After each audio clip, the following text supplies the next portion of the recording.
Welcome to the Boneyard with Steve Robertson. As always, I am your good friend and host, Steve Robertson, here on the Hump Day edition of the Yard that will mark the 7-day anniversary of Mississippi State's first ever college baseball national championship. And man, how good does it feel?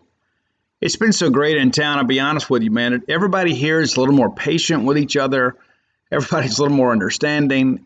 It just feels so good to win, and it changes so much. I mean, there's just so many people now, too, around our fan base, even some people that at once I kind of considered self-loathing Mississippi State fans. It's kind of changed the perception of Mississippi State. They're just now we really truly believe that we can do great things here at Mississippi State. I mean, we don't have to settle for second best. I'm going to talk about that a little bit later in the show, but it's very exciting in many respects. And it's not just because we won. It's because I think Mississippi State fans for a long time kind of always felt like we were going to have to settle for second best. And there are a lot of people that are like, hey, Steve, we should be excited just to be there, and it's so difficult to win. And sometimes we just kind of make excuses for ourselves and excuse for the program. But yeah, I'm just so glad that our players and our coaches didn't subscribe to that theology. There's just a lot to feel good about. It's incredible how much has changed within our fan base in a week's time. I mean, you see the ridiculous numbers out there, and I'm going to talk about this a little later in the show too, but about how you guys are just buying up championship merchandise everywhere you can find it, because we have waited for this for a long time. We absolutely have. And so for those of you that are wondering, I have set my Mississippi State National Championship tattoo appointment for a week from Friday. Once I get the stencil, once I get it on, I'll share it. It's crazy. I've had some people reach out to me and say, hey, Steve, it's my first tattoo. And so once you get the design figured out, let us know. I'll do that for you too. The difference between us and some other people that have national championship tattoos is that ours are legit. We've actually won one. But it's amazing too, so many people that have never, ever, ever considered getting a tattoo, they said, you know what, I'm going to get one. Because I'm that proud. People are going to carve that into their flesh, man, and say, you know what, hey, I'm a Bulldog. And there's just so many people now with so much pride in the M over S. It's, it's very rewarding and very esteeming. I mean, we've always had a great baseball program, but now we don't have to listen to any more of that nonsense.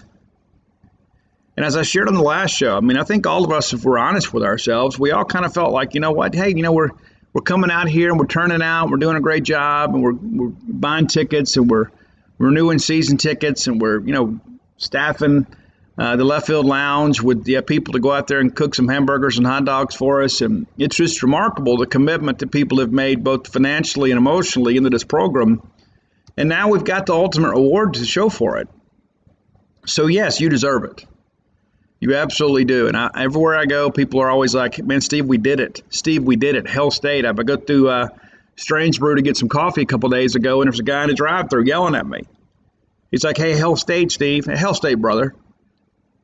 There's a little more bass in our voice and a little more pep in our step these days because, we've done something we always thought we could. But in the back of our minds, there was always this lingering doubt. Always. And I had a phone call from a Mississippi State college baseball insider that said, hey, Steve, I heard what you said on your show, and I kind of disagree. I think this is one of our more talented teams. Well, we'll agree to disagree. But I think there is some credence to the fact when you look at the depth of our bullpen, maybe we didn't have that, in 85. Maybe we didn't have that in 89. Maybe we didn't have that in 16 or even 13. But I know this. Regardless of how we feel about these guys long-term, talent-wise, for one day, we were the best team in America, and that culminated 2 weeks of a tournament against the best teams in America, and we came out the other end of this thing. I had a chance to speak to Scotty DeBrule and Riley Self. You can read those articles for free over on genespage.com. Just straight Q&As, man. They're called The Conversation. The Conversation, Scotty DeBrule, The Conversation, Riley Self. Of course, those guys are, they've exhausted their eligibility, and so they're done. I checked in with Greg Campbell, Mississippi State's SID for college baseball, because I want to do things the right way. But, Scotty was on his way to Maine, caught up with him in West Virginia, of all places, and he was headed to Maine for a summer baseball assignment. Riley's actually in Murfreesboro, Tennessee, kind of having some R&R. up there with his girlfriend. It's good work if you can get it, But I think you'll enjoy what they had to say because there's just so much, we know the players, we see them on the field. You think you got an idea of what they're really like. But I enjoy talking to them about their experience and hearing the College World Series kind of recapping their words. It's just a different deal. And Scotty DeBruhl's a guy that's here for 1 year, and now his name will live in infamy forever. I kind of joke with him about that. I said, isn't it kind of interesting that you're here for 1 year and you'll be able to come back here 20 years from now and be introduced at Duty Noble Field and get a standing ovation? It's incredible. There's so many things you look at about, it's just the right guys, the right time, the right fans. And I heard that Ron Polk estimated that there were approximately 150 former players. I share with you guys, too, I saw a lot of those former players wearing their Mississippi State playing jerseys as they walked the concourse at Omaha. I think we all just kind of collectively felt like this is our time. It is our time. But it's not our only time. And so I'm not going to sit here and promise you we're going to be back in there next year. But listen, we return a very talented roster. We have some guys that know what it takes to get there and then stay there and win it there. So we'll see what happens. Because, baseball is about matchups. It really is. It's about getting hot at the right time. I remember talking to Ron Polk about that at the beginning of the year. There are no perfect teams. There are a lot of teams out there that, they don't get enough production from a third starter. Maybe you don't have the bullpen depth. Maybe defensively you're not quite where you want to be. And we struggled with some of that this year. But we still found a way to piece it together. And I give Chris Lemonis and the staff a lot of credit. They found a way to get the most out of their players. And I really thought when you go back and I watched the broadcast for the first time, and I was there covering the ball game, and I sat down and watched the broadcast, and I was amazed at the confidence we had at the plate. And Scotty DeBruhl shared with me that the game plan was, hey, listen, we're not going to change the game with big swings early. Let's go out there and work the middle of the field. Let's shorten our stride, shorten our approach, be quick to the baseball, and just kind of knock it back up the middle. One of the things that we talked about on the show prior to the Vanderbilt series is that I felt like whoever made the first big mistake was going to be in big trouble. And that was Vanderbilt. And it was actually Kumar Rocker. If you recall, we tap the ball back to the mound, and he throws it in the center field. Runner goes to third. Ultimately, we score that run to go up 1-0. And that was a big settling moment in the ball game. And I think it let us know that we were ready to play, and maybe they weren't. I also saw the exchange when Kumar left the mound and Tim Corbin's trying to talk to him, and he just kind of shoves by him. And body language wasn't necessarily good, but that guy's a competitor. You think about how great the pitching staff is at Vanderbilt, at least the starting pitching. Leiter and Rocker were considered to be the best 1-2 tandem in the country. We beat them both. Now, we lost to both of them, too, but we beat them both. We beat Leiter in Nashville to give him his first collegiate loss, and we beat Rocker in a national championship game. And so there are those out there that will try to suggest that, Mississippi State got lucky. No, we didn't. We didn't get lucky. Luck had nothing to do with it. If anything, Vanderbilt was lucky to be there, and they ran into a better team that was playing better baseball late in the year. That's always the cliche you hear. If we want to be playing our best baseball at the end of the year, Mississippi State was. I'm just so completely excited about all this. I know you guys are as well. I've had several of you reach out after the last show and say, Steve, don't ever stop talking about the national championship. I don't know how we can until we win another one.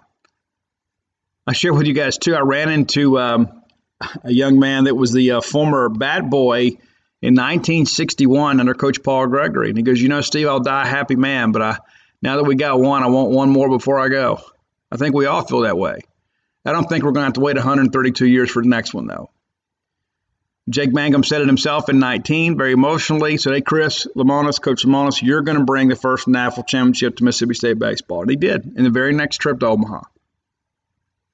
And so I think we feel good about where we stand. I think we feel good about the trajectory of this program. We feel good about the nucleus kind of coming back next year.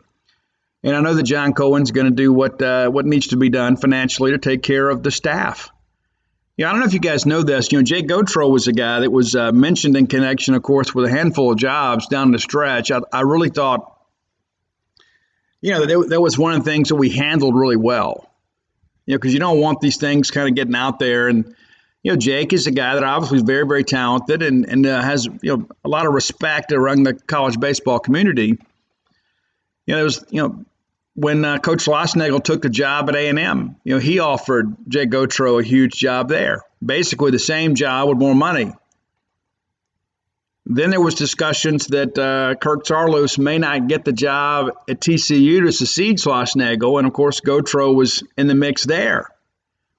They ultimately did hire Kirk, and that kind of removes all doubt there. But the fact that Gautreaux is still here, I think, says a lot about Mississippi State, but also about him. He's not going to leave just for any other job. He's not just going to leave to be a head coach. I mean, he's got a great gig here, and to be honest with you, the way that State's paying him and is expected to pay him, it would take really a Power 5 job, I think, to lure him away.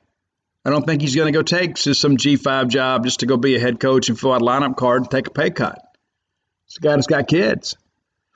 Scott Foxhall's a guy, too. A lot of people thought, maybe he would be in the mix for some jobs, maybe a little bit closer to home. Scott's a little bit older, a little different dynamic with him. Maybe he gets an opportunity. And that was one of the concerns, pretty late in the year. Is, what if we lose both of them? You say, well, you could promote, Kyle Cheesebro to, be the hitting coach or, and then you go out and get a pitching coach. And, listen, there's not going to be any shortage of candidates that want to come coach here at Mississippi State. Not with what we have and what we can accomplish here. But I like the guys we have. I like continuity. And I think what's going to happen, I really believe this, Chris Lemonis is recruiting at such a level right now that we're going to be able to replenish the talent. And I think there are some recruiting doors that are going to be open to us a little wider than perhaps they were before. Because one of the things that was used against Mississippi State on a recruiting trail is like, yeah, it's great. You go up there and you play in front of huge crowds and it's a great experience. But you want to go to Omaha, win an national championship, you probably need to go somewhere else. And of course, our pitch is, hey, we need you to get there. We need you to help us win. Well, now that we've done it, that can't be used against us. I don't know if you guys have kind of kept up, but let me share a couple things with you real quick here before we move on. We were on that list. We were second only to Florida State for most appearances without winning a title. And that was a burr in the Bulldog saddle, wasn't it? It's like, hey, yeah, we get to Omaha 12 times, but, listen, you never come home with a title.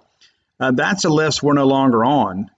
And so let me run down here just a handful of these just so I think you'll know. Florida State obviously is number one and 23 appearances without a title. They've been runner-up 3 times. Can you imagine how difficult that would be? It's like Mike Martin was there forever and a day, one of the gentlemen in our sport, but they just couldn't quite get there and break it down. And every single year, it seemed like Florida's like in the 90s. It's like Florida State was ranked number 1 preseason. It's like everybody expected it. They still haven't done it. And as miserable as it was for us, they've been almost twice as many times and hadn't brought home the hardware. So it absolutely has to stink for them to see us win. But you know what? You got to figure maybe it's a matter of time. Number 2 on the list now is Clemson, who didn't make the field this year. And in 12 appearances, they only have 12 wins in the College World Series. So they're basically a 1-win team among the worst ratios. Number 3 on the list, North Carolina with 11 appearances. Number 4, you have to go back many, many years. North Colorado used to be a college baseball power. And you kind of laugh at that, but it's true. North Colorado has 10 appearances in the College World Series and just 3 wins. Tied for 4th with Northern Colorado is Arkansas, who has been there 10 times and hadn't won it. They only have 15 wins, but they've been a runner-up twice. Of course, most recently in 2018, that's the Carson Shaddy drop pop-up against Oregon State that ultimately led to the tying run scoring and forcing a Game 3 that Arkansas had a little pitching left, and Oregon State, who was the best team in the country that year, wins the whole thing. Number 5 on the list is actually Maine. Maine used to be a college baseball power. We actually played a regional up there at their place years ago. Number 6, Western Michigan. And then St. John's and Texas A&M all with 6. And, Texas A&M actually has the most anemic College World Series history in the Southeastern Conference. What I mean by that is they have been awful in Omaha. They haven't been very often, but when they get there, they just don't do much. They are just not a great postseason baseball team. And it's interesting, too. We think about A&M with all the money they have and the fact that they've got that great recruiting base out there in all sports in the state of Texas. But, in their minds, they feel like they should be Alabama in football and LSU in baseball. But, for some reason, maybe it's a cultural thing. They just seem to always underachieve in sports, not just football and baseball, but just kind of collectively. They just really struggle to put these things together. And so that's a list we're no longer on. We're on the list now trying to find, multiple national championships. They still give us a minute here to take our breath here. It's just been a week. And yeah, I feel the same way too, but it's like, I'm not greedy, but I'm a little bit needy. It's like I want to get caught up and kind of get our rightful place in the college baseball hierarchy. But again, it just feels so good to win. I think about it. So many people out there that I thought about. I wrote an article about Dave Murray, and Dave's been kind of a mentor to me for many years. I've always looked up to David even before I worked with David, and really kind of envious of his writing style for many years. And I was really happy for Dave, because of 19, I wrote in the story, I just kind of got the feeling Dave may not be back. It's like you look at this, and Dave's getting a little bit older. Dave's married now. He's relocated to Charlotte, and you begin to kind of ask yourself, how many more of these trips does he have left in him? How many chances are we going to get back, before Dave just decides, what, I can't deal with the truck stop coffee anymore. It's part of it. People forget too, Dave was SID for baseball back in the 80s. So he has seen some great teams come through here and come up short. But it was incredible. He was one of the first guys, and I thought to myself when he told me he was coming to Omaha, I said, I'm really glad Dave was coming, because if we win this thing, Dave is going to write one of the best stories of his career. And just really happy, for Dave. And there's so many other Bulldogs out there. I think about guys like Brantley Jones that pitched at Mississippi State and was part of that great 1970 team that, won the SEC. And then our seniors were ineligible to play in postseason play, and Mike Profit had to be the ace. And we still nearly won the District 3 tournament in Gastonia and advanced to Omaha. And, of course, in 71 we do for the first time. But I think about Brantley Jones and some of those guys that were part of a great team but didn't get the opportunity to go play. We get a little more recently, I think about that 2016 team as great as they were. Well, those big leaguers on that squad, they didn't get the opportunity to go to Omaha. And there's a lot of those people, listen, it's not that the new group worked any harder than those guys. Sometimes it just boils down to matchups. And, there are some guys that slump at the end of the year. But, the thing that I remember too, and listen, I got emotional 2 minutes after that ball game. I was with my son, and thankfully, some great Mississippi State fans reached out to me just kind of their own volition and said, hey, Steve, listen, kind of unbeknownst to me that, we were filming a celebration and got a picture of you and your son. It meant a lot to me. And I want to give a shout out to Casey Luke and his dad. And Casey found me on social media and said, hey, listen, we got this. And they sent me the video of me walking out there and hugging my son. And it means a lot to me. I didn't know anybody was paying attention. I was just trying to get out there without bursting into tears, because, we all submit so much of ourselves for this. And you just, it's like you want to be able to share this with family. And so I thank you so much, Casey, to you and your dad for doing that for us. And it means a lot. It really does. And I've shared that video on social media and picture because it does mean something to me. But there are many other Bulldog fans that never got the chance. And I thought my friend Craig Carter said it best. I interviewed him for an article I did after the celebration. He goes, you think about all those Bulldogs that aren't here to see it, and it makes you happy and hurt at the same time. You're happy because we won, but you hurt that they couldn't be here to see it. And I'm so grateful that I lived long enough to see this. I'm sure you guys feel the same way. And we have a lot of silver-haired Bulldogs that, have watched a lot of baseball over the years and seen a lot of great teams go to Omaha and come home empty-handed. And so as bad as I want it for me, as bad as I want it for my family, I think a lot about those people too that have really been very loyal for decades and not had, maybe what they wanted out of this thing. And they finally get it. And it's just remarkable to me to see these people just kind of storming our local merchants to go buy, national championship shirts for themselves and for their grandchildren and their kids. And it's a beautiful thing. It really is. All right, let's get into the show. I want to thank our friends at Bulldog Burger Company. I've been there twice since I got back from Omaha. It's remarkable Went there for my birthday, had the pimentology, had bacon, went back on Monday. We had lunch with Mike Nemeth, and I had the BLT salad. Again, I couldn't finish it. It is very, very generous in the portions.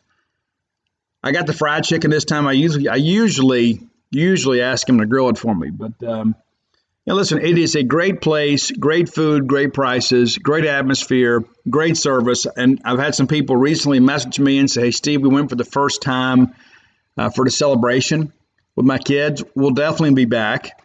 Had other people tell me, "You know what, Steve, I went to the original location for the first time, feel the same way. It's just as good as the one in Starkville." I don't know that anything is ever as good as it is in Starkville, even though the tacos taste pretty good in Omaha, but everything tastes better in Omaha. But, it's like I'm always excited to get these reports because, I feel like that we're adding some real value to your life and to your entertainment and dining dollar when you go to Bulldog Burger Company. 3 great locations to serve you right here on University Drive in Starkville, Gloucester Street there in Tupelo, and, of course, the new Lake Harbor location there in Ridgeland. A lot of great reviews about the new place. Not that I expected it anything less, because Ian Few is running the show down there. That guy knows how to make the sewing machine run for sure. Bulldog Burger Company, the place where people go to meet. MEAT. I've had a lot of questions. People have sent me some direct messages on Gene's page and on social media and say, "Steve, can you tell us a little bit about this name, image, and likeness legislation?" Well, there's not a lot to tell in many respects other than the fact that it is now possible for college athletes, amateur athletes, to be part of marketing ideas. Like, so say for an example, like what you've seen the Matt Corral thing. If you want to spend $10,000 to spend an hour with Matt Corral, and that's probably more on the absurd side of things. I mean, I don't know who would want to spend that kind of money. And that's no slight on Matt Corral. That's just a lot of money to spend with anybody for an hour. Goodness gracious. But, there's been some folks that have signed, with Raising Cane's, and there are other people that are signing with the agencies, and then they're kind of seeking marketing opportunities on their behalf. Now, one of the things I think is important is you can't wear like Mississippi State clothing. Like you can go out there and use your name and say, hey, I'm so-and-so, I'm Steve Robertson, and you should go eat Raising Cane's or whatever, or go to Bulldog Burger. But there are some restrictions about, what you can do and how you identify yourself. But what does it all mean for us? Well, in football, it might be a bit of a negative. And what I mean by that is that because of the fact we're in primarily a rural state, and I don't know how many marketing opportunities we're going to have, and so I think about some of these other issues and these other locations, they may have more lucrative opportunities for name, image, and likeness. And I think that will be a factor in recruiting. I really do. And I think it's naive to believe otherwise. Everybody says it can't be part of the recruiting pitch, but it will be. Because the rules only apply to the rule abiding. The cheaters are a reason that, they're called cheaters for a reason. It's because they cheated. The rules aren't for the cheaters. The rules are for the people that actually do what they're supposed to do. But there will be that aspect of it in the recruiting pitch. And so I think in football, it could be a bit of a detriment for us. Now, in baseball, I think it's much different. And I think this is where State and Ole Miss both really kind of benefit in baseball, because of the fact that our baseball players are really a lot more recognizable, because we don't have, a pro sports team in the state of Mississippi, and people are very, very excited about State and Ole Miss. And so there will be a lot of businesses out there that'll say, hey, listen, I want to partner with this athlete or that athlete. If I was, say a car dealer, I might get a state athlete and an Ole Miss athlete and, kind of use them in the same marketing campaign so I don't alienate one fan base. But I think that's going to be a big thing kind of moving forward. And I think maybe in baseball it helps us a little bit, especially with the scholarship shortfall situation. I think all of a sudden, these opportunities are available to these young people. It kind of offsets a lot of their college expenditures. And so those are things we kind of watch moving forward. I had somebody tell me today, that, Jake Mangum's got the deal with Farm Bureau, and, they're doing a great job with him. He's their spokesperson, I guess. And Those kind of opportunities are going to be available now for college athletes. When Jake was here, and I both know this. I mean, how many kids wanted a Jake Mangum jersey? Well, all of them. Well, now Jake could profit from that. As an amateur athlete. Of course, as soon as he went pro, they had the shirt line that came out, I guess, through Deep South Powder, and all these great Jake Mangum type shirts. But he couldn't profit on that until he became a professional baseball player. Well, now, when you've got guys like Landon Sims that are now household names, mostly in Mississippi, but really kind of around the country and in college baseball circles, he's going to have some marketing opportunities. And so then you begin to think about this. Listen, I know how this thing is going to work. So the coach goes and sits down, and then the kid's going to say, well, coach, what about name, image, and likeness? Oh, as a matter of fact, some of our athletes use this person or that person. You put them in touch, and of course, they've already got some things lined up. Because here's the thing that I think a lot of people don't fully appreciate. And I'm not saying this to be negative about Ole Miss, so please don't misunderstand what I'm saying. It's like some of the things that they were found guilty of in their NCAA investigation could now be kind of circumvented through this name, image, and likeness deal. So it's like the whole deal about the guy that gave him a few $1,000s or whatever it was. Well, before, that was impermissible. Well, now it's legal. Now, you can't just go give him the cash money, but let's say, for an example, you pay him for an appearance. Or you pay them to do some marketing for your business, or even an advertising campaign. Now you can kind of funnel that money to them in a very, very lucrative way that is now permissible by the NCAA. Now, you can't do it as a recruit. You can't go out there and recruit with that, even though they will. There will be some promises made, when all that's kind of getting together. But, now it's like, hey, listen, you sign with us, and then we're going to have a deal with you through this company or that company, and you're done. And so now you don't have to run the risk of running afoul of NCAA improper benefits legislation.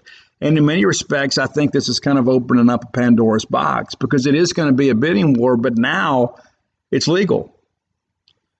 And so then all of a sudden the kid can say, listen, coach, I went to LSU, and they're telling me they can get me X $1,000 through Raising Cane's and all this money through Tabasco. And then all of a sudden, Alabama's like, okay, well, listen, we can get you this, we can get you that through this company and that company.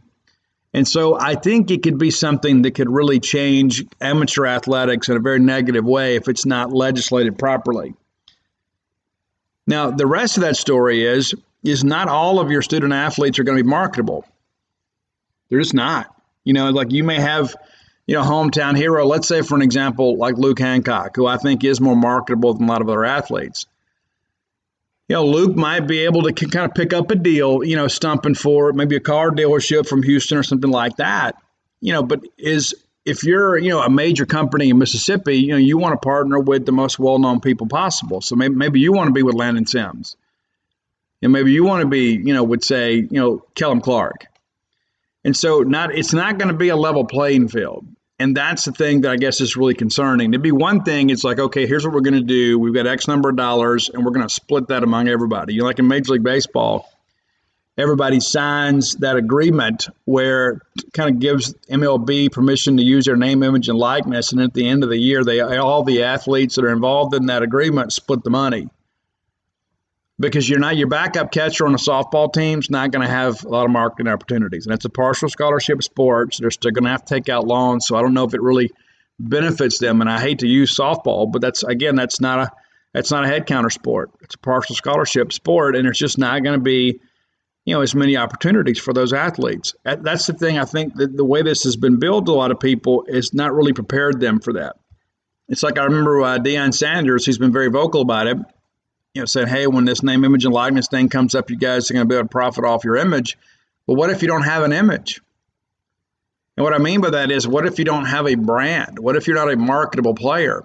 I mean, if I'm a business, in Jackson, and I'm trying to get the greatest exposure for my business, I'm going to try to partner with the best student athletes across the state of Mississippi that I can possibly can, regardless of where they go to school.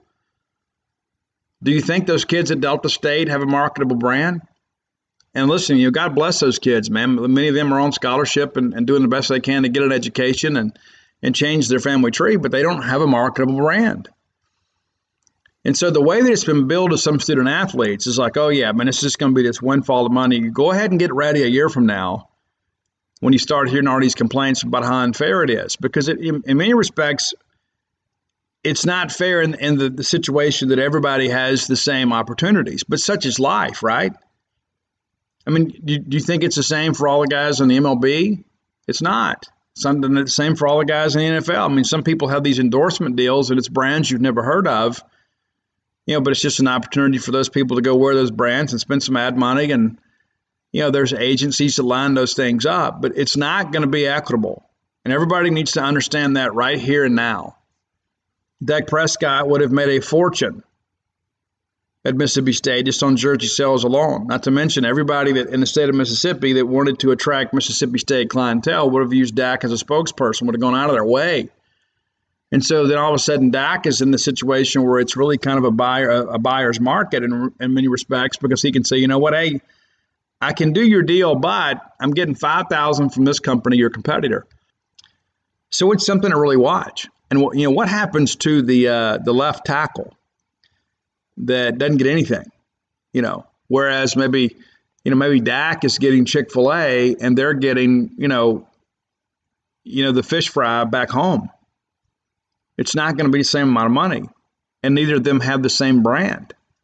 And so those are the things that I really kind of consider too. What happens to the locker room, when all of a sudden, your star quarterback is making enough money to go out there and party and have a big house and, have all the girls over or whatever. And, and then your backup center's living in a dorm, having to eat ramen noodles, for dinner one night because, he missed supper or something. I mean, and those are extreme examples because you always play those up. It's for the sake of hyperbole, but those are the concerns that I have about it. Now, I do think it can be a real benefit to Mississippi State in baseball.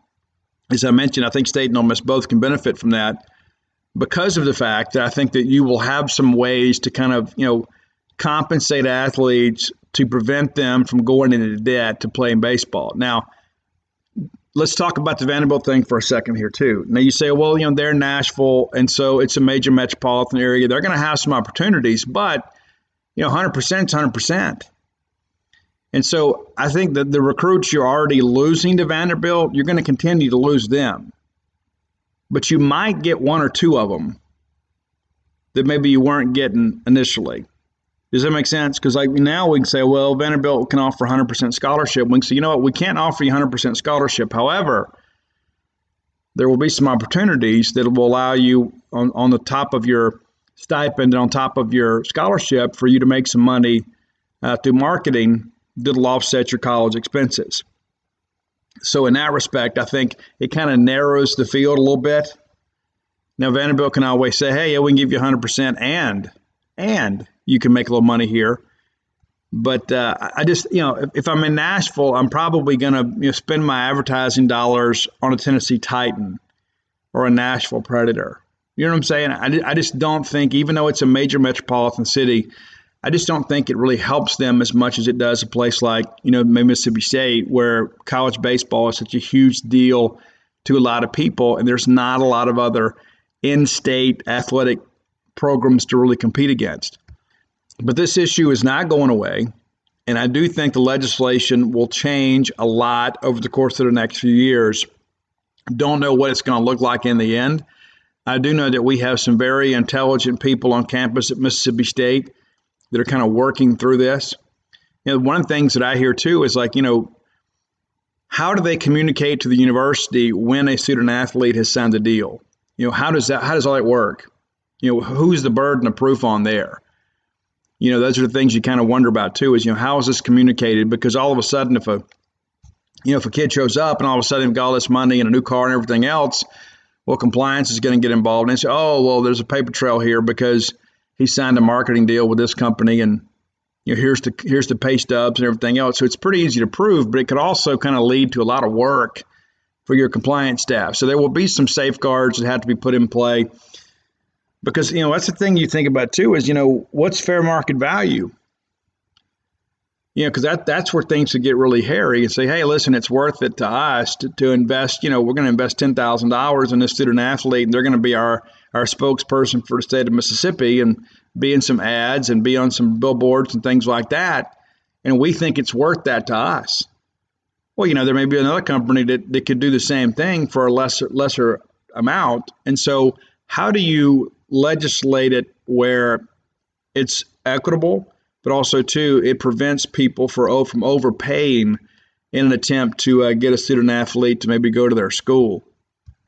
I am glad I'm not having to figure this thing out, but I do think the NCAA has dragged their feet on this for years and years and years, and now you've kind of forced the federal oversight onto this topic.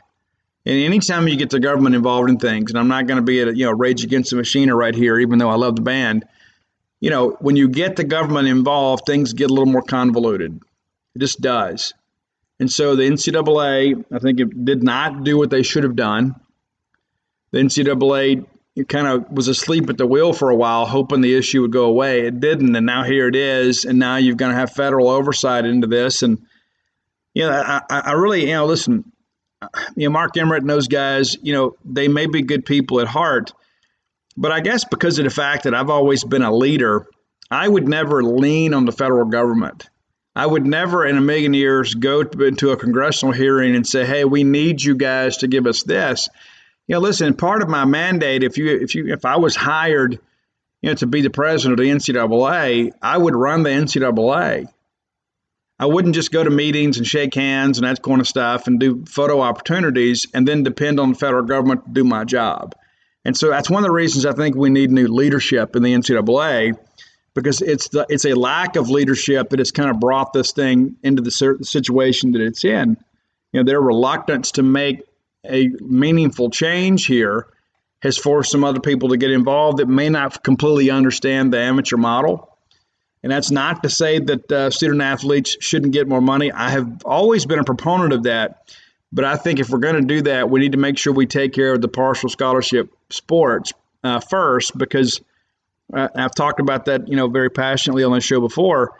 There are a lot of people that, because they excel in a different sport, are having to pay to play.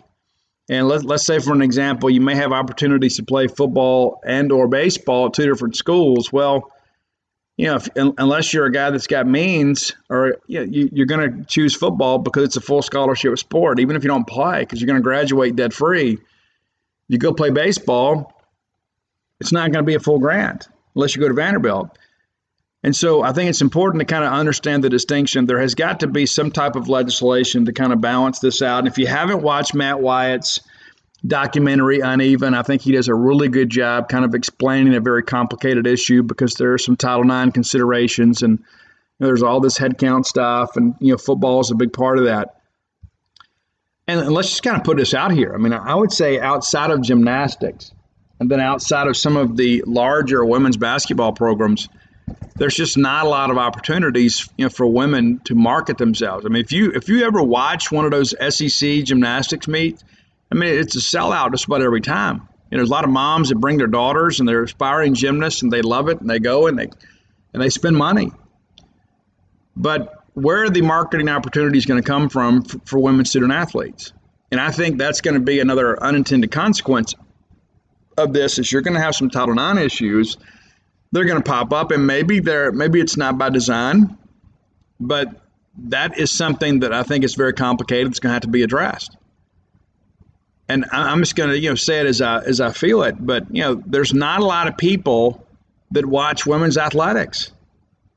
I mean, you look at the numbers for yourself, and that's not me. Listen, I love women's basketball, and I love, especially when we're playing well, right? I mean, when State was competing for championships, I watched our games and watched South Carolina's games and Tennessee's games and whoever's next on the schedule, and so I watched. And the level of play that has really kind of evolved in the last 20 years is remarkable. I mean, when our women beat UConn and then should have beat Notre Dame, watching them get up and down the floor, I mean, the quality of play was incredible.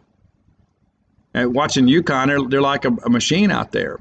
But there are not a lot of people, unless you have a vested interest or rooting interest in the game, you're going to tune in to watch that game. Whereas with football, we all love action, right? We love Tuesday night football. We don't even have a rooting interest in that game, but we'll go watch that.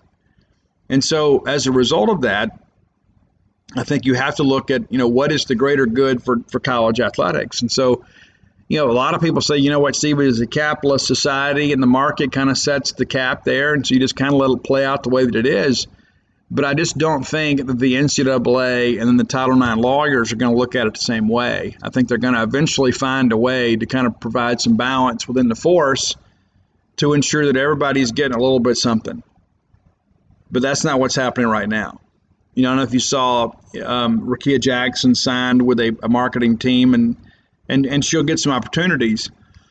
But do you think Rakia Jackson has the same brand that Victoria Vivian's had?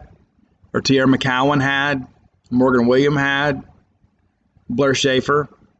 Team success kind of goes along with this thing too. And so while I think Rakia Jackson is a very skilled athlete and very marketable in many respects, I don't think she has built the same brand that some of her predecessors have. And so, again, if Victoria Vivians had had the opportunity to be marketed as an amateur athlete, she would have made a fortune. She would have been able to graduate, college with a nice little nest egg and be able to begin life. Those are the things you think about. Or obviously, she probably got a really good deal from the WNBA, but even those contracts are not especially lucrative. But if you're able to kind of save some money, then think about how difficult it is when you get out of college. You get a job, but it's like, okay, we got to move to a new city, and I want to get a new car, and I got to buy a house or get an apartment. I got to get all my stuff set up. I don't want all my college stuff. And so it's difficult to just begin life. And so I think in many respects, it's kind of helpful for those student athletes that are kind of looking to navigate into the next phase of life to have that opportunity to put some money in the bank. And there are going to be other people that aren't responsible with that money at all. And you know that as well as I do. But it's their money. They do what they want to with it. So it is complicated.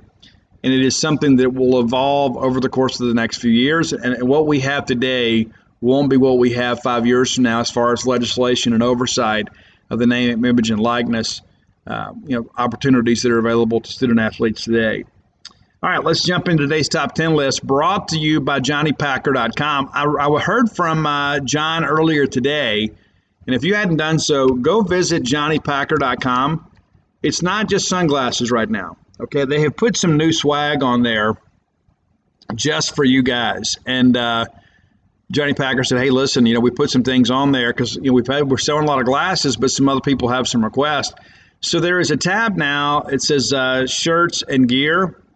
And so there's tumblers and there's T-shirts and there's just some things on there that, are a little bit different. And so even got a nice little camping mug on there, kind of an Apple camping mug. And so you can check it out. So it's some new swag on there, but the shopping for the glasses, you got blue light glasses, and there are some that don't require a prescription. I've had actually some questions about that.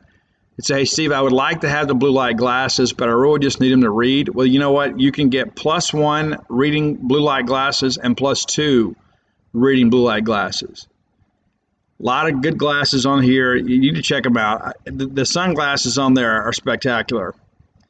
And it's interesting, too, that I just had my prescription sunglasses chewed up by one of my dogs. And so I'm actually working through that now. But, looking on here now, the Greenwood Pink Tortoise for female, that's the best seller right now.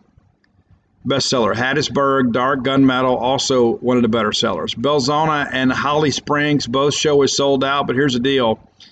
You use that Contact Us link on there and send them an email. They'll get them on order for you. They absolutely will. So go check them out today, JohnnyPacker.com, and use promo code Boneyard to save 10%. A portion of each purchase goes directly to the Cystic Fibrosis Foundation to help bring quality of life and improve the lung function of people suffering with cystic fibrosis. So you're doing business with Bulldogs and doing something really cool to help somebody else's life. You need sunglasses anyway.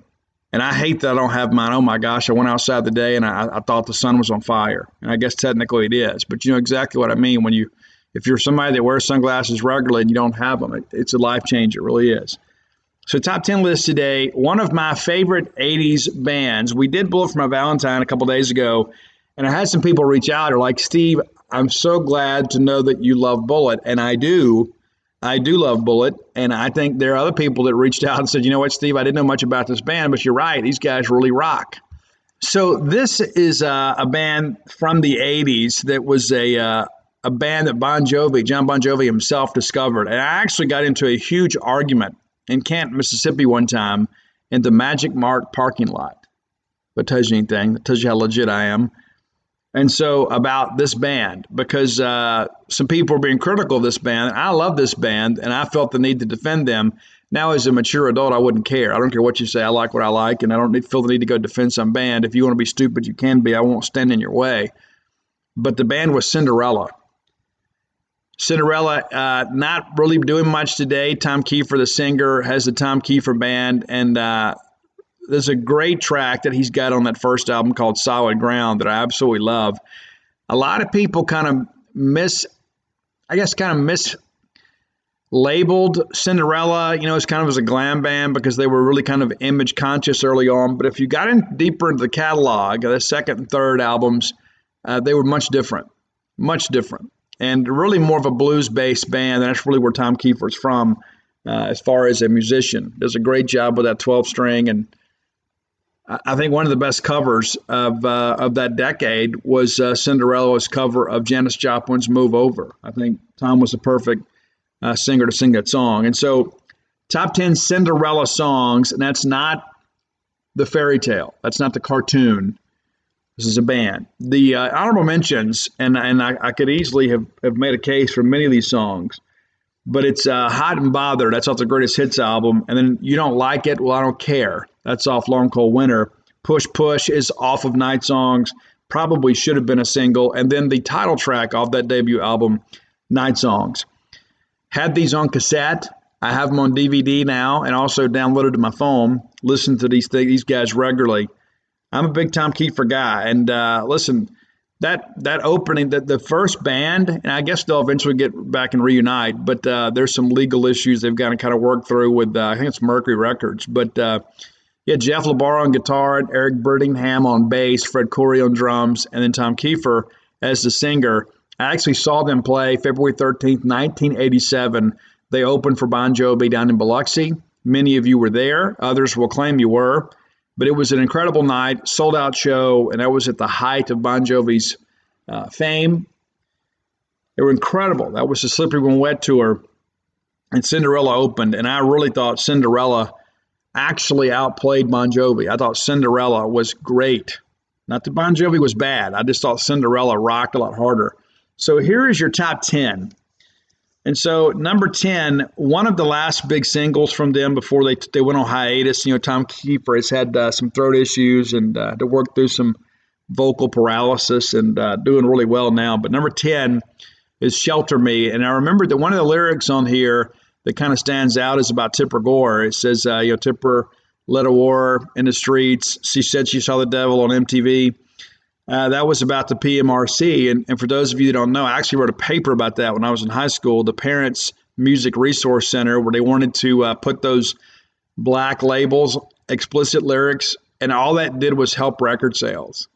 Because people were like, oh, well, I want to get this, because of the fact it had the warning label on it, you felt like it was going to be a better album. All right, number 9 off of the Long Cold Winter album. I think it's the final single off this album, if I remember correctly, but it's Coming Home, a great acoustic bed to start this thing. Coming Home also is one of those songs, too, that, it's just a down-home track. Doesn't matter where you're from. I think everybody identifies with that. And here's a song that didn't make a single, but I absolutely dig it, and it's the intro and the first song on the Long Cold Winter album. The intro is called The Bad Seamstress Blues, and I absolutely love it. I absolutely dig it. And then it goes into Falling Apart at the Seams. And as a writer, I really like the way that whole thing flows together. But I think it's actually one of the strongest songs in the catalog and probably should have been on the radio. If I ever get a show, I'm playing this. I'm absolutely playing it. And to be honest with you, I'm a little bit offended that somebody in local radio had reached out and said, hey, Steve, why don't you do like an obscure rock show for us one night? I'll do it. I absolutely will. Because I think there's many people that these playlists today are so restrictive. I'd be out there at midnight playing a Sea Hags and Bang Tango and people like that. I'd be turning these kids on to some cool stuff. All right, number 7 on the list is The Last Mile, and Mississippi is actually mentioned in the song. Down on the farmland, Mississippi shade, the folks down there tell me take it day by day and walk the last mile before I sleep. I love that song. I love the lyrics. I love Tom Kiefer's vocal on that one, The Last Mile, again off the Long Cold Winter album, which arguably might be their best album. I mean, everybody knows the hits off the first one, but I think there's some filler on that first album. Even though I loved every bit of it, I think the second album, they matured as songwriters, and I really thought they did a better job. I thought they kind of ran out of gas on the Heartbreak Station album, and they're Still Climbing. And Still Climbing was really kind of, it seemed like a B-sides album in many respects, all due respect to the band.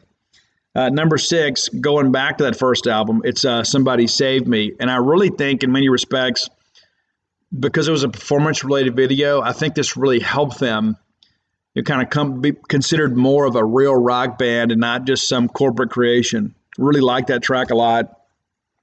Number 5, and for a while, this is my favorite song. I remember where I was living in Canton, Mississippi, when this song came out on MTV, and it was incredible. I was there that summer, living with my dad, and I could not wait to see this video replay on MTV, even though I had the tape. It's just different watching the band. And if I remember correctly, they shot this at Chichen Itza in Mexico. And it's a song, Gypsy Road. And I've actually been to Chichen Itza, which is phenomenal. If you ever get a chance to get out of Mexico and go see those Mayan ruins, you got to go do it. Number 3, and this is probably number 1 for many of you. I thought it was a little bit overplayed, but it is one of the most classic love songs. And words to live by here, but it's Don't Know What You Got Till It's Gone. And I know some people are saying, Steve, how could it not be number 1? Well, it's not my favorite Cinderella song. It may be yours. It's not mine. I do love it, though. It's a very, very sad song, and it's one of the things I give Tom Kiefer a lot of credit for. Not just as a performer, but I think as a lyricist, that Tom does a great job emoting. And I think he can elicit emotion from his listeners. And I think it's one of those things, too. It's like when there is this commonality in many respects, you can relate to what he's talking about. And at some point, we have all felt that way, that you don't know what you got till it's gone. And a lot of times, it's no fault of our own. Number 2, the one that started it all, and Tom has a big hair in this video, but it absolutely rocks. And it's got a little double entendre in the lyrics, which is kind of like the whole Aerosmith thing, but it's Shake Me, and it's got that huge chorus. That was the thing in the 80s. We had big hair and big choruses, big speakers, big shows, a lot of other big things. But Shake Me, I thought, was phenomenal. But the number 1 Cinderella song to me is actually not a rocker. And I usually try to go out with a rocker at number 1. But it's, to me, one of the 3 saddest love songs ever written. Now, you may disagree. I'll give you my list if I hadn't already. The number 1 saddest love song of all time to me is My Immortal from Evanescence. I have lived that, and I think that Amy Lee is an absolute angel, even though she's from the state of Arkansas. And then number 2 is Watch Over Me from Alter Bridge. And then number 3 is Heartbreak Station, which is your number 1 song today from Cinderella. She took the last train out of my heart. Now I think I'll make a new start. This is one of those songs that from the very first time that I heard it, it really moved me and spoke to me. And if there was ever like a soundtrack to my life, this song would be on it. I absolutely love it. Even when I haven't been sad. I mean, it's just one of those songs you can put on and it takes you to a place, and that's what I think, great music is like a time machine. You put it on, and it kind of transports you to where you were, and then there's people that you equate, with certain songs, and that's what Heartbreak Station does for me. There are very few songs that move me the way this one does. And so if you're one of these young people listening to the show, and you're unfamiliar with Cinderella, and you say, Steve, listen, I don't really care about 80s rock. You owe it to yourself to listen to Heartbreak Station. You do. You absolutely do. I think it is a phenomenal song. I think the songwriting is incredible, and I love the guitar on it. I think it's just the build in that song is it's one of the most perfect songs in my lifetime. And that's my personal opinion. So there you go. And I can't believe we hadn't done Cinderella before today, but now we have. So we've corrected that. We've righted the wrong. Roy has a list that he keeps updated on there. And I decided not to use one on the list today because I was kind of feeling Cinderella. I was kind of in a Heartbreak Station mood most of the day. And so I wanted to knock this out. But we have some country to do. Matter of fact, that country list is getting a little bit longer than the rest. So we'll knock one of those out on Friday. And I gave you Bullish for My Valentine on Monday, Cinderella today. So we'll do some country on Wednesday. And I also look to, we have kind of some classic R&B artists on there too. We'll get to some of that next week. So you guys keep sending those suggestions. Many of you send duplicates, and that's okay. Doesn't bother me. But find me on social media at Scout Steve R. Or if you're worried that I won't see it, you can contact Roy Samante, my friend, at Dogmatic67. That's DAWGMATIC, Dogmatic67. Also, all of our Spotify lists are also, you can search by Dogmatic67. And again, tip of the cap to Izzy Mandelbaum, who's been putting them on iTunes for us too. So I've been retweeting both lists. You can find them there. And again, thank you guys so much for enjoying the top 10 list. I've had so many students come up to me, and we were out in Omaha, say, hey, Steve, I love the show. And I love the top 10 list. You got great taste in music. But, I've learned a lot. And there are a lot of songs on my playlist that my family or my parents are kind of surprised. And it's songs I learned on the Boneyard. You don't know what that means to me. I mean, honestly, you don't know what that means to me. You guys are getting turned on to some cool tunes. So go check it out. Cinderella, one of my favorite bands of all time. And I have seen them. Gosh, I can't even count how many times I saw them before they disbanded. And I've seen Tom Kiefer a couple times. And Tom's keyboard player lives in South Haven, Mississippi. How about that? Right down the road from Roy.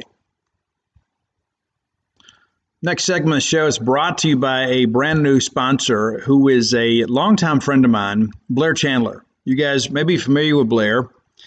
Blair is a guy that has worked in the mortgage industry in central Mississippi for a long, long time. He's also a bulldog. Senior loan officer with Fairway Mortgage. They're a national company with local expertise. So they're very familiar with the market, the lending laws. They can kind of navigate you through this process without a lot of stress and anxiety. Fairway Mortgage is ranked in the top 5 for all national mortgage lenders, so it's a brand you can trust. They offer all types of mortgages, purchases, transaction, refis, conventional, FHA, USDA, and VA lending products, so you're not limited in that respect. Fairway also offers specialized renovation products on purchases and refis for that fixer-upper or a project that maybe just needs a little TLC. Fairway Mortgage is one of the most competitive companies in regards to rates and fees. They thrive on customer service and speed. Blair is licensed in Mississippi as well. That's Louisiana, Alabama, and Tennessee. So you have most of the border states covered, investment property, second homes, primary residences. He can do it all. Blair also has been a mortgage lender for 21 years. He's a Mississippi State alum, season ticket holder, and actually has a place here in Starkville. So here's the deal. Find Blair at closewithblair.com. That's closewithblair.com. That's BLAIR. And if maybe perhaps you need the phone number, rather than the website address, call him today, 601-500-2344. Again, that's 601-500-2344. Again, that's closewithblair.com. See him for your mortgage needs. All right, so I mentioned earlier in the show we're going to talk a little bit about kind of the evolution of Mississippi State athletics. So what does it mean for the other sports at Mississippi State now that Mississippi State has won a national championship in baseball? Well, I think in many respects it shows that the bar has been raised a little bit. It's like, before we're like, well, we've never done it. We're just kind of Mississippi State and we're doing the best we can. We made a bowl game, or we made the tournament. What do you want from us? Well, we want championships. We don't expect everybody to win a national championship, but I think it's one of those deals where if you're a coach of another sport, you can say, hey, listen, you can come here and do great things at Mississippi State. And Mississippi State had never won one until last week. And so I think in many respects, you look at the trajectory of our program and also, too, our athletics programs and say, hey, listen, on the recruiting angle of this is a win-win for everybody at Mississippi State. It's, we don't have a Dippin' Dots. We don't. But we got a national championship trophy, and there are a lot of other people that don't have one in baseball.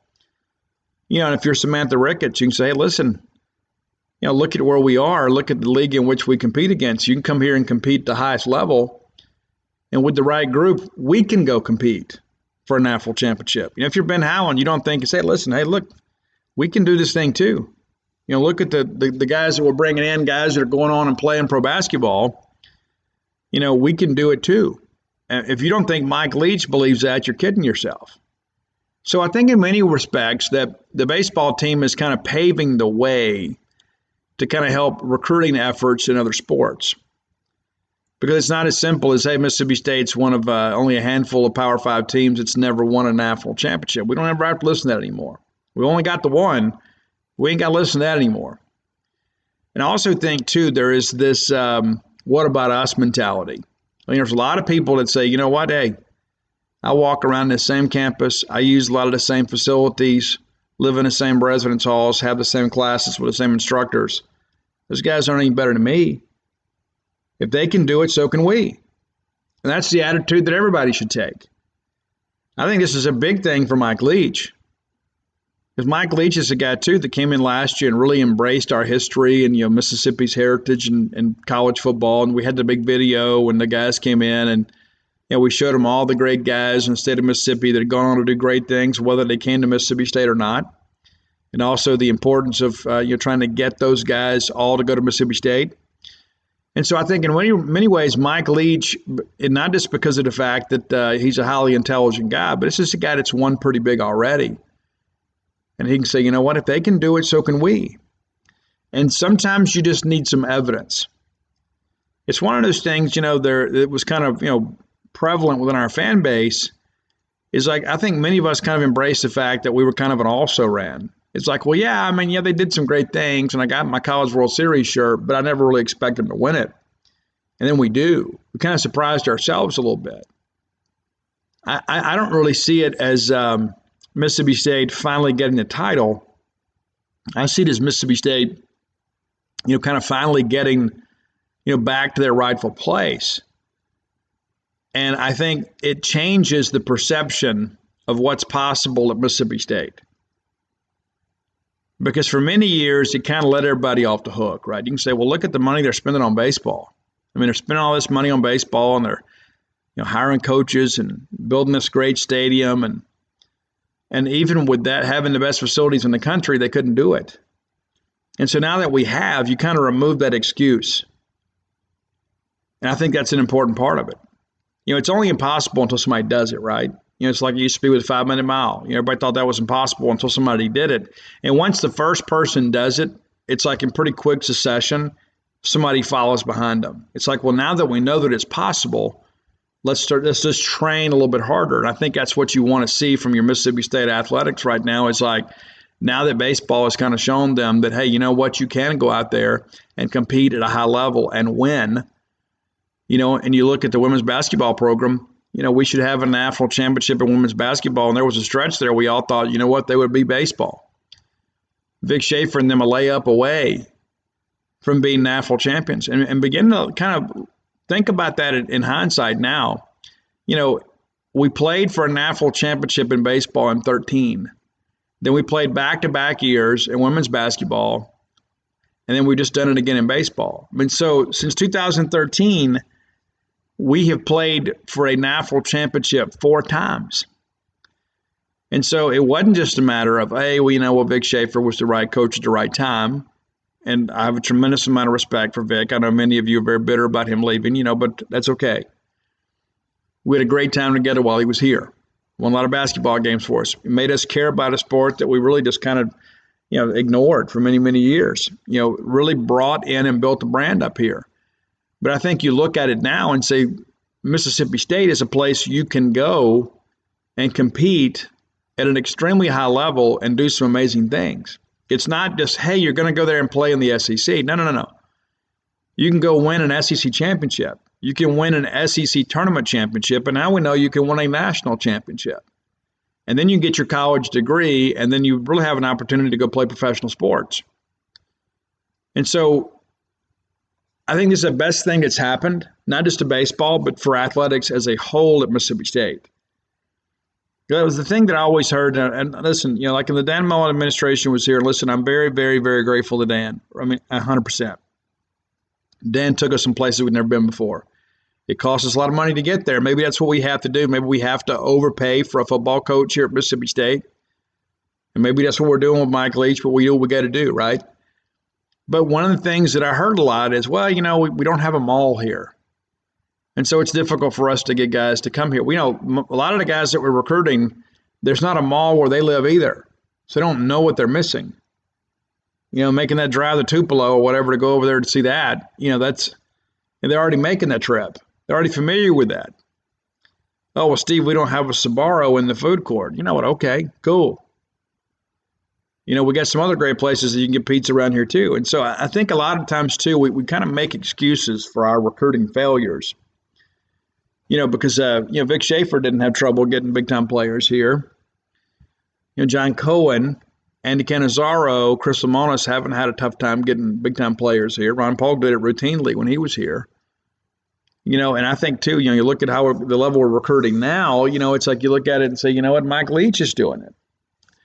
And so when all of this kind of comes together and we stop making excuses and just start finding solutions, it's incredible what we can get done.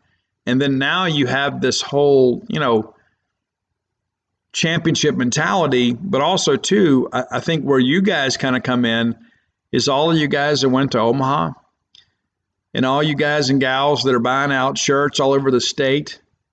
I think you're sending a message to recruits kind of inadvertently that, hey, this is a big time program with a big time fan base.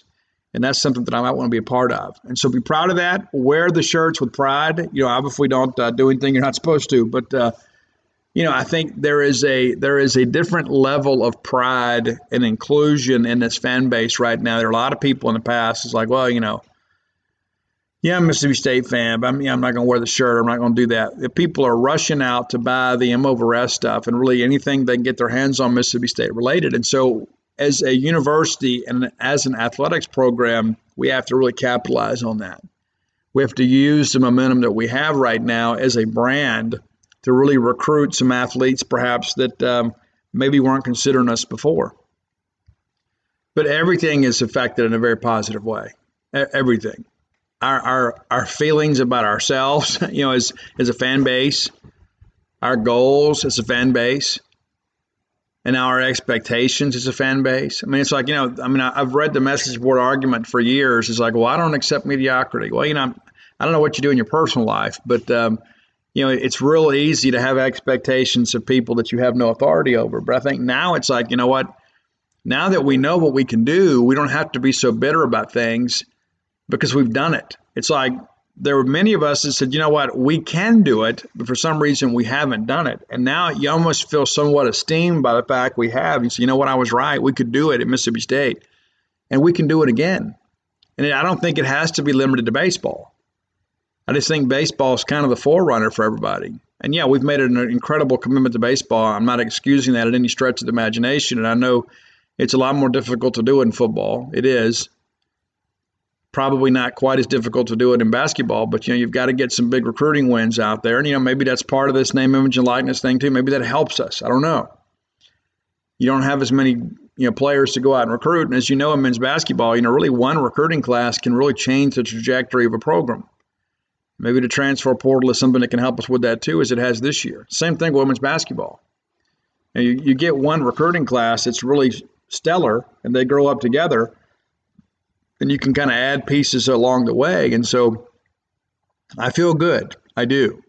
Now, I'll be honest with you. I didn't feel as good about things, maybe in the winter sports. We were struggling in men's basketball and the women weren't doing well either. And we needed baseball to come and save us in many respects. We needed something to kind of go out on a high note because we'd had a losing season in football. We weren't doing good in other sports. Now, all of a sudden, it's like, oh, that's forgotten. That's what winning does. Winning cures a multitude of sin, as Henry Bullard told me. He said everything is affected when you win. The water tastes sweeter, the grass is greener, your girlfriend's prettier. Everything is affected positively when you win. And that's kind of where we are right now. There's a lot of people now that maybe were casual fans of Mississippi State, and we've kind of had them jump on the bandwagon. We got plenty of room. we need to get all the fans we can get in Mississippi State. We're not a big state. We're not a huge fan base. But we showed in Omaha what these programs mean to us. And you guys have done it too in women's basketball. I mean, we set attendance records, and we've done everything we can to support these players and these coaches. And again, I think it goes back. Again, we feel like they're a part of us. And I think there is a family aspect of this that maybe is lacking with some other programs, and maybe it's because we haven't been as big time as maybe some other programs. But we've done some really big things as of late, and I think, again, this is the glory days of Mississippi State baseball, and I still think the best is yet to come. All right, Campus Book Mart is going to sponsor this next segment. Love the Campus Book Mart, folks, man. And Susie is always like commenting and liking my stuff on Facebook. She would probably do the same for you. If you are not Facebook friends with her, you need to go by and see her. Go to Campus Book Mart today. Go buy yourself some championship swag. Standing Man is there. Miss Kathy Brown is there. And listen, they are working diligently to get these orders filled. I mean, just doing a great job. And I can promise you, Kathy Brown is trying to find anything she can that says Mississippi State national champions on it to sell. So I always believe in checking with Starkville vendors first. I can assure you my friends at Campus Book Mart are doing all they can to give you the best options available to outfit yourself with as much national championship clothing and merchandise you can possibly find. If you can't make it to town, which is a shame, but if you can't make it to town, visit them on the World Wide Web at campusbookmart.net. And by being a loyal Boneyard listener, it saves you a little money. Promo code BSR, which stands for Beautiful Steve Robertson. And that'll get you free shipping on all orders over $50. Any order less than $50, absolutely incomplete. I've had no less than a dozen people message me and say, hey, Steve, just ordered my stuff from Campus Book Mart. Thanks for the promo code. And you know what? Thanks for supporting them. And thanks for listening. We're in this thing together. So again, that's campusbookmart.net, promo code BSR.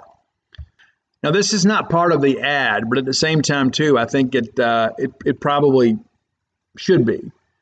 I want to caution you guys too about a lot of these third-party vendors you see on Facebook, and they're these promoted tweets and things like that.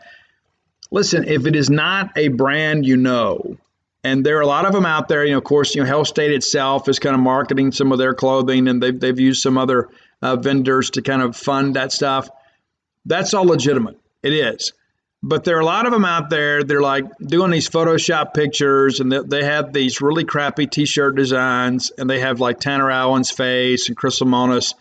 And like if you look at the one like Chris Lemonis' hands look like they're Andre the Giant's hands, those are fake. If they look fake, then the merchandise is going to be fake. The ad may be fake. I have had many experiences because I've got college-age girls that thought all that stuff was legit and had to get some new debit cards. As a result, never got merchandise, or if we did get merchandise, it came like months later. And so let me encourage you, whenever possible, do business with our Starkville merchants. But you know what? If you have some places that you like to do business closer to home, let me encourage you, stick with the winners. Don't go take a chance on some Facebook ad from some hairbrand company that's got, this doctored ad up there. I mean, you can look at them a lot of times and you can kind of tell the presentation, but there are other times too that this is a foreign country and you go and fill out the stuff and you hope for the best and then you never get your merch. And so rather than try to save a few bucks that you're going to lose, and I don't know about you, but I work too hard and put up with too much nonsense to give money away, spend a couple more bucks and buy it from a vendor within the state of Mississippi if you can, because, again, our people are trying to rebound from a very difficult 2020. And this national championship has been great. Everybody's doing really well. And so you see the videos and pictures on social media. But it's just simply better, not just because the Starkville vendors benefit, but also, too, you do. I mean, there is some assurances that, hey, I'm buying this from a place I can pick up the phone and call these people and find out about my order. And everybody's got to be a little bit patient right now. You guys have seen the big rush and demand for merch. And I was at a couple places today, and as I'm there, there's like new designs coming in daily. And so before they even got some stuff up on the website, they were sold out. It's incredible. You guys are amazing. But I think, again, it's this moment in time that we want to document, and we want to feel good and say, you know what, I'm getting some shirts, I'm getting some clothing. And I know Campus Book Mart just added some College World Series polos, which I think are pretty cool too. But again, let me encourage you as a voice of experience here. Be very, very careful about these Facebook ads that are out there suggesting that you buy from them, because a lot of those companies are just not reputable. And again, most of them are international, so there's nobody to call. You email them. I bought some boots one time on one of those ads. I was thinking, hey, these are super cool. And they ended up coming out of China. And I don't say that to be negative about any country or any people or anything like that. But when I bought them, they gave me this estimated ship date or whatever. And then by the time they got here, I'd even forgotten what they looked like. I won't ever make that mistake again, God willing. And then, I've had some young ladies in my family too that say, oh, this dress is so cute. And then what shows up is not at all what the ad looks like. The sizing is wrong. The material is wrong. And so just be careful. I don't want you to lose your money. I don't want your debit card number to be stolen. That has happened to us. And then you got to go through all that inconvenience. You got to go down to the bank and fill out a form, dispute charges, and you got to wait for them to send you a new debit card, and then you don't really know what to expect. Then if you're like me, you've got everything kind of set out to be drafted, or you've got some things out there where you've got your debit card saved where you can go, buy stuff. And so there's just that whole inconvenience. So avoid all of that, by shopping with some of our Starkville vendors. And again, I recommend Campus Book Mart. It's because they're great people, not just because they sponsor the show, but they're going to have great merchandise for you, and they're going to get it to you expediently. And listen, you know what? Maybe if you've got some other Starkville vendors you feel good about, that's fine too. But I don't want to see any Bulldogs victimized in our moments of exuberance. I was thinking, you know what? I want to get my hands on as much Mississippi State National Championship merch as I can possibly get. And a lot of that stuff that they're going to send you is going to be substandard, and it's going to be poorly designed, and you're going to feel like you got ripped off. And that's exactly what's going to happen, is you will have been ripped off. And so, again, be careful. So let's get into some recruiting stuff. This segment of the show brought to you by Portico. Brooks Bryan, a longtime friend of mine, longtime friend of yours, former Diamond Dog, and I went to Omaha a couple times. Brooks Bryan even robbed a home run that sent us to Omaha against the University of Washington. How about that? So Brooks is part of a great development group that has put together a really nice residential development just over a mile away from campus. And I've been fortunate to partner with them now for a few months, and it's working. I mean, these guys they're selling the houses. I believe there's 2 houses left in phase 1. I should probably get an update on that, because I think there were 4 houses and it was down to 3. And so I say that just because there needs to be a little bit of urgency here. And a lot of you are thinking, hey, I don't really want to move in the summer. We got vacation. The school year's going to be here. You never know when life is going to offer you the opportunity. And with what's happening right now, Mississippi State athletics, and especially in baseball, don't you want to be here next year for the whole season? And you need to go ahead and start making some plans now so you can get your house closed and get settled and have a great Christmas and a new home, make some good memories, and then go get some season tickets so you can go out there and watch Diamond Dogs play. Doesn't that sound wonderful? I mean, it absolutely does to me.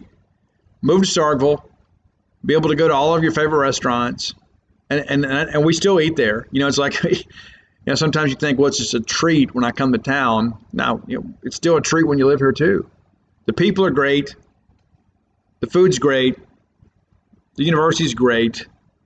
You can get a 2-bedroom, 2-bath, 4-bedroom, 4-bath, whether it be your primary residence, a single-family dwelling, or an investment property, or maybe it's just kind of your home away from home. Maybe when you just want to get away from the hustle and bustle and come into Starkville, and maybe it's not even a game day weekend. You just want to kind of come up here and be around us, because we're absolutely cool people. We'd love to have you as a neighbor. Give Brooks Bryan a call today, 601-416-8075. Again, that's 601-416-8075. It's just a mile away from campus. You turn off of 82 on a 12, like go into campus, the very first right will take you right to Portico. It's that simple. It's that close. What could be better? And people are going to tell you, oh, you need to live here. No.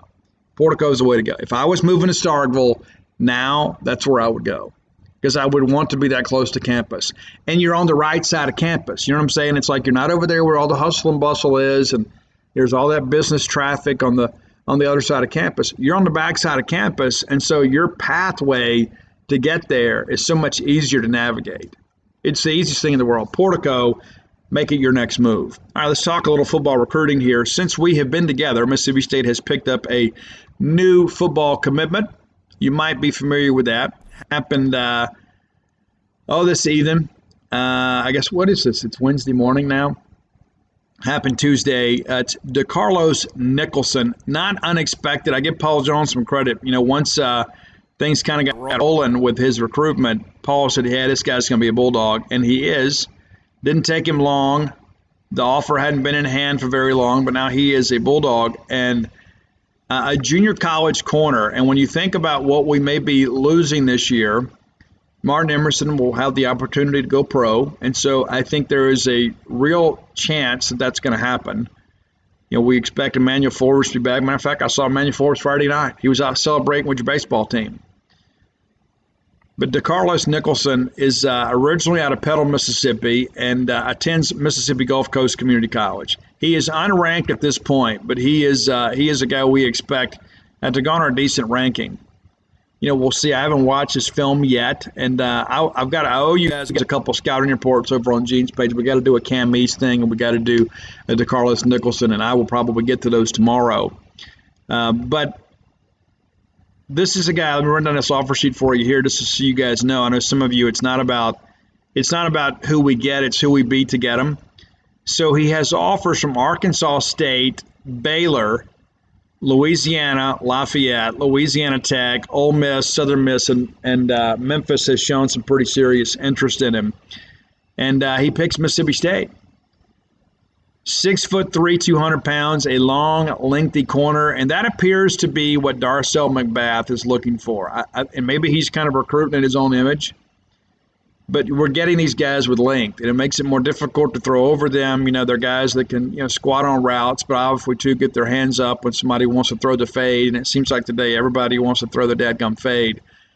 But DeCarlos fits that mold. When you look at Forbes and look at Emerson, the long, lean corner that can really run, that's who he is.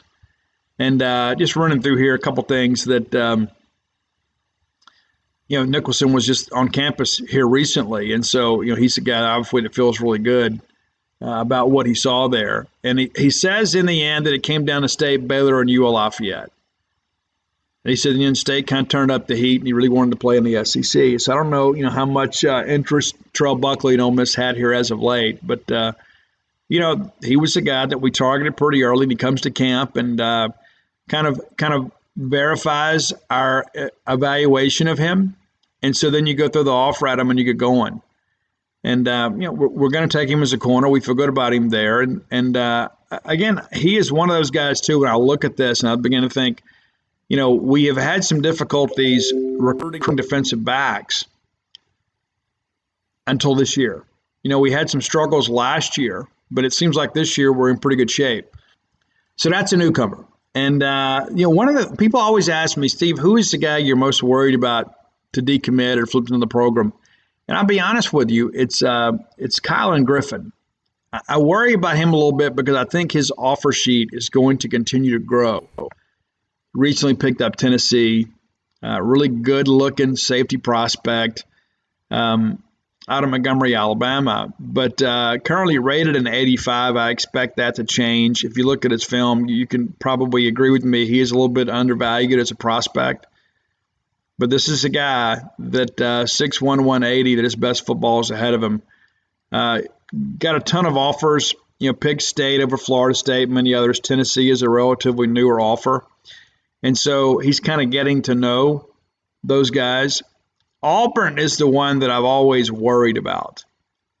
And this Tennessee thing is interesting too, because he gets offered one day and he visits there a couple days later. And who's not out taking unofficial visits? Guys that are 100% certain. And you can say, well, Stephen, they deserve to enjoy the process. I'm not begrudging that. I'm just preparing you that, guys like that are still out kind of being courted a little bit, are kind of like, the girls on Tinder, I guess. It's like, there aren't any committed people on Tinder, right?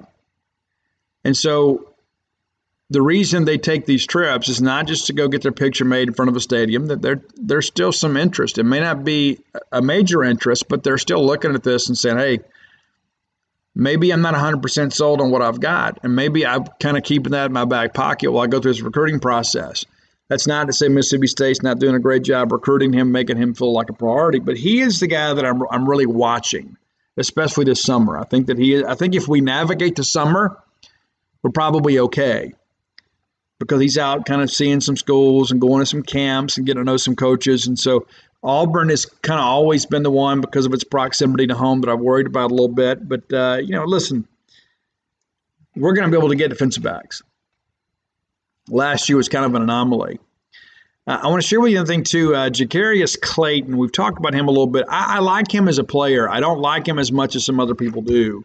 And I say this with as much respect as I can possibly muster.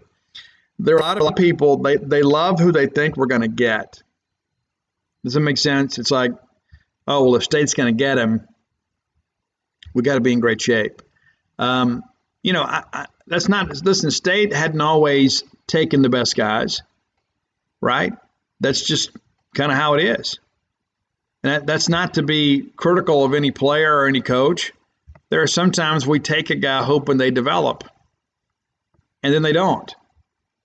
And there are other guys that we take thinking, okay, well, we're going to take him, and then we have a plan for him, whether position-wise, and for some reason or another, they just don't embrace that. And so what's interesting to me about this Jacarius Clayton thing is, the talk that I heard is, he took that visit to Arizona State and didn't really communicate that to anybody, just took the trip. Now, I don't think he would have ever gone to Arizona State, but I think that kind of leads you into making a phone call to say, hey, listen, we thought you were good. And, we initially recruited you as an offensive lineman. You expressed an interest in being a defensive lineman. So we just kind of let you pick and choose and said, okay, you can play your position of choice. And then all of a sudden you're taking these visits. And so it kind of goes back to the whole Colin Griffin thing. Guys that take official visits while committed to other schools are essentially uncommitted. They may have not decommitted, and they may have declared their intentions to go to your school, but they're still shopping. And so from what I understand, that was kind of communicated to Jacarius. It's like, hey, if you're still looking, then we're still looking too. Kind of that whole crew mentality too. It's like, hey, we want you to be a part of this, but, you've been committed to us all this time, and we've kind of taken, some other opportunities and said, you know what, hey, we're good here. We don't need to pursue this player. And now all of a sudden, you're not completely in your resolve to be Mississippi State Bulldogs, so we have to look around. So I give the staff a lot of credit. Jacarius Clayton releases a top 5 tonight of Ole Miss, Arizona State, Oregon, Indiana, and Memphis. I firmly believe this will be an Ole Miss deal. I really do. And I do think Jacarius Clayton is a really good player. I don't think he is a difference maker that some of our posters maybe tried to suggest. I still believe that he is an offensive lineman. I believe that was – now here's the thing about that too.